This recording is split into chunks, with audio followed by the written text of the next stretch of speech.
Welcome to Biden Brief. The content of the briefing includes: Biden tries to reassure allies of continued U.S. support for Ukraine after Congress drops aid request. Hawaiians lament decision to reopen Maui to tourism. Biden speaks with U.S. allies about Ukraine support, White House says. Biden says that all 10 drugs targeted for the first Medicare price negotiations will participate. Supreme Court case could upend rules for mortgages, credit cards and more. Biden tries to reassure allies of continued U.S. support for Ukraine after Congress drops aid request. The Toronto Star. President Joe Biden held a call with U.S. allies and partners to discuss future support for Ukraine after Congress passed a bill that funded the U.S. government but did not include the requested aid for Ukraine. Details of the discussion were not immediately available. Biden had previously warned that time was running out and urged Congress to negotiate a new aid package quickly. However, winning approval for Ukraine assistance in Congress is becoming increasingly difficult as the war with Russia continues. Hawaiians lament decision to reopen Maui to tourism. The Guardian. Government officials have announced that West Maui, Hawaii, will reopen to tourists on October 8, 2 months after a deadly wildfire tore through the island. However, the decision has been met with backlash by residents of the area, who claimed that they were not ready for tourism to return. Over 10,000 people have signed a petition to delay the reopening. The wildfire claimed the lives of 97 people and destroyed the historic town of Lahaina. The mayor of Maui County, Richard Bisson, said the reopening would take place in phases, with the Ritz-Carlton in Kapalua opening in the first phase. Residents of West Maui have been critical of the government's response to the disaster, with many claiming that they have not received enough support and assistance. Some have been unable to register with the Federal Emergency Management Agency, FEMA, while others have struggled to prove their eligibility for government assistance. Residents have also complained about the behavior of so-called disaster tourists, who have interrupted recovery efforts and harassed locals in West Maui. Biden speaks with U.S. allies about Ukraine support, White House says. Reuters. U.S. President Joe Biden held a call with the leaders of allied countries, the European Union, and NATO on Tuesday to discuss continued support for Ukraine. The call included Canadian Prime Minister Justin Trudeau, European Commission President Ursula von der Leyen, and German Chancellor Olaf Scholz. The leaders reiterated their commitment to coordinated assistance for Ukraine. Biden says that all 10 drugs targeted for the first Medicare price negotiations will participate. The Toronto Star. President Joe Biden has announced that the manufacturers of the first 10 prescription drugs selected for Medicare's first price negotiations have agreed to participate. This paves the way for talks that could lower drug costs in the coming years. The drugs included in the negotiations are widely used by Medicare enrollees and have high out-of-pocket costs. Last year, 9 million seniors and other Medicare beneficiaries paid over $3.4 billion for these 10 drugs alone. The prices negotiated through the process will not go into effect until 2026. Lowering prescription drug costs is a key part of Biden's re-election pitch to voters. However, the process could still face complications from lawsuits and criticism from Republicans. Supreme Court case could upend rules for mortgages, credit cards and more. Wall Street Journal. A legal challenge at the Supreme Court could disrupt rules governing the U.S. mortgage industry, credit cards and student loans. The Consumer Financial Protection Bureau, CFPB, which was created by Congress in 2010 after the financial crisis, could be forced to suspend all activities and stop enforcing its rules if the court agrees with the claimant, a group of payday lenders. The Fifth Circuit Court of Appeals agreed with the lenders last year, ruling in their favor because it found the CFPB's funding structure violated a constitutional provision.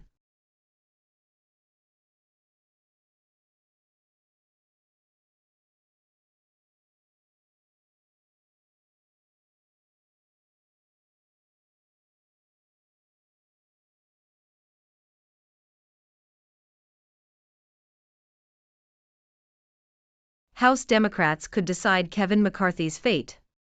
Wall Street Journal. Democrats in the House of Representatives are facing a difficult decision over whether to save the current Republican House Speaker, Kevin McCarthy. Republicans are rallying behind McCarthy, but Matt Gaetz, a Republican representative from Florida, has filed a motion to have him removed from his position. Gaetz says that McCarthy has reneged on promises to conservatives, while McCarthy says that Gaetz's efforts are a personal vendetta. If Gaetz can get 4 other Republicans and all Democrats on board, he will be able to oust McCarthy, triggering a new election. Alternatively, a few Democrat votes could save McCarthy if they help to table Gaetz's motion. The vote presents Democrats with the choice of either saving a Republican leader they loathe, or supporting his ouster in favor of an unknown alternative. The Democrats will decide whether McCarthy is a better option than another potential Republican leader, just as Congress faces fights over government funding, Ukraine aid, and border security. Hunter Biden's legal saga enters fraught new chapter. Wall Street Journal. Hunter Biden is set to plead not guilty to felony charges related to his 2018 purchase of a handgun, as his legal woes continue. The son of President Biden had hoped to resolve his legal issues with a plea deal on misdemeanor tax charges, but the deal fell through in July. Hunter Biden is now facing criminal charges, and is at the center of an impeachment inquiry focused on his business dealings. How RFK Jr. could hurt Biden, Trump in 2024 election with independent bid. Reuters. Robert F. Kennedy Jr. is likely to run as an independent candidate in the 2024 U.S. presidential election, which could complicate the race for Joe Biden and Donald Trump.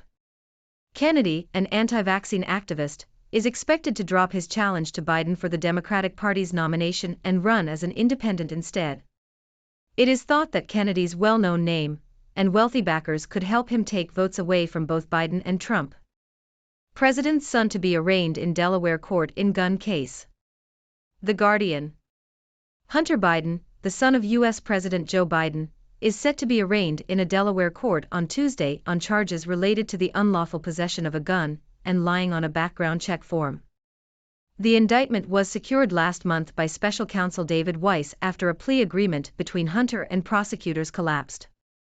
Hunter is expected to plead not guilty and may challenge the indictment based on a recent Supreme Court ruling that sets a new standard for judging the legality of gun restrictions. If convicted, Hunter could face up to 25 years in prison, although a more lenient sentence is likely. High Court to weigh whether disability activists can sue hotels after online searches. Washington Post. Deborah Laufer has filed hundreds of disability discrimination lawsuits against hotels she never planned to visit, in a bid to enforce the Americans with Disabilities Act (ADA). Laufer's lawyers argue that her type of online testing is necessary to enforce the ADA, and draws parallels to Black civil rights activists who rode segregated buses to spark litigation, or tried to rent apartments they did not intend to occupy. Lawyers for the hotels argue that Laufer was never directly interacting with the property owners she claimed were violating the ADA, and that her lawsuits were an unethical extortionate scheme. The case could weaken ADA protections and have broader ramifications for the enforcement of other civil rights laws. In an effort to attract younger Hispanic voters, campaigns are turning to Spanglish. Washington Post. As the Hispanic population in the United States continues to grow, political operatives are urging campaigns to use Spanglish in advertising and other outreach to attract young Hispanic voters. Spanglish is a blend of English and Spanish that combines words, grammar, and dialects from both languages. According to the Pew Research Center, 63% of Hispanics in the U.S. speak Spanglish at least sometimes in their daily lives, and 40% say they speak it often. Advocates argue that using Spanglish in campaigns reflects the changing demographics of the nation and makes political messaging more familiar and approachable to voters. Spanglish is particularly helpful for explaining complex political terms that do not have simple Spanish translations. Campaigns have traditionally used Spanish to target Hispanic voters, but Spanglish has only made sporadic appearances in political messaging. However, organizations such as Bold PAC and President Biden's re-election effort are recognizing the growing use of Spanglish and plan to incorporate it into their campaigns. Republicans are also looking to adapt to the way younger Latinos communicate by hiring more Hispanic political operatives who can produce effective messages that are accurately translated and do not feel strained. Senator Meghan Markle. Thank goodness it didn't happen. It must not. Telegraph. The article criticizes the idea of Meghan Markle, the Duchess of Sussex, serving in the U.S. Senate, arguing that her lack of legislative experience and divisive public image make her an unsuitable candidate. The author highlights Markle's self-serving goals and her history of attacking respected institutions, suggesting that she lacks the necessary political acumen and respect for the role. Additionally, the author raises concerns about Markle's use of her title for personal gain and suggests that maintaining her title while serving in office could create diplomatic tensions between the US and the UK. Student debt runs in the family. Wall Street Journal. U.S. student loan debt has been found to be rippling through generations of American families, affecting their ability to build wealth and prepare for retirement. Borrowers aged between 50 and 61 hold more than $296 billion in outstanding student loan debt, the data shows. The Biden administration has announced changes to income-driven repayment and public service loan forgiveness plans. These updates are designed to lower required monthly payments and speed up the path to forgiveness. A rural Michigan town is the latest battleground in the U.S.-China fight. New York Times. A debate over the construction of a $2.4 billion Chinese-owned battery factory in Michigan has turned the town against itself and highlighted national security concerns among residents. The factory, proposed by Goshen, has led to death threats against elected officials and an attempt to unseat those who backed the project. The resistance is part of a growing trend of states trying to block Chinese investment due to national security concerns and rising anti-China sentiment. While Chinese investment in the U.S. has fallen in recent years, the introduction of new federal incentives has led to a turnaround as foreign companies, including those from China, seek to capitalize on tax credits for manufacturing renewable energy products within the country. The Coalition for a Prosperous America estimates that Chinese firms could access $125 billion in U.S. tax credits for green energy manufacturing investments. Some U.S. lawmakers are calling for the Biden administration to block subsidies to Chinese companies and scrutinizing transactions involving companies with links to China. Ukraine Live briefing: $5.2 billion in aid proposed after EU diplomats meet Zelensky in Kyiv. Washington Post. The European Union, EU, has proposed an additional €5 billion, $5.2 billion, of aid to Ukraine. This comes as Congress in the U.S. passed a short-term funding bill that omitted additional aid for Ukraine to avoid a government shutdown. The EU Foreign Policy Chief, Josep Borrell, said the gathering of EU foreign ministers in Kyiv on Monday was historic. President Biden assured Ukraine that the Republicans would follow through with separate measures to provide additional aid. Fuller picture emerges of the 13 federal executions at the end of Trump's presidency. The Toronto Star. Details have emerged about the federal executions carried out during the last 6 months of the Trump presidency, revealing a number of concerns. The 13 executions were marked by secrecy, with officials cutting corners and relying on the Supreme Court to push the executions through. A number of issues have been highlighted, including the fact that some of the executed prisoners might not have been guilty, or that their victims might not have been uniquely vulnerable. There were also concerns about the mental health of some of the prisoners, and whether they were fit to be executed. The pace of the executions was also alarming, with 2 being carried out each month. The Supreme Court's conservative majority cleared all obstacles, and the court rejected the final request for a stay of execution from Brandon Bernard, who was executed for his involvement in a 1999 double murder. The Trump administration's Attorney General, Bill Barr, suggested that he was the driving force behind the executions. President Joe Biden has not yet abolished the federal death penalty.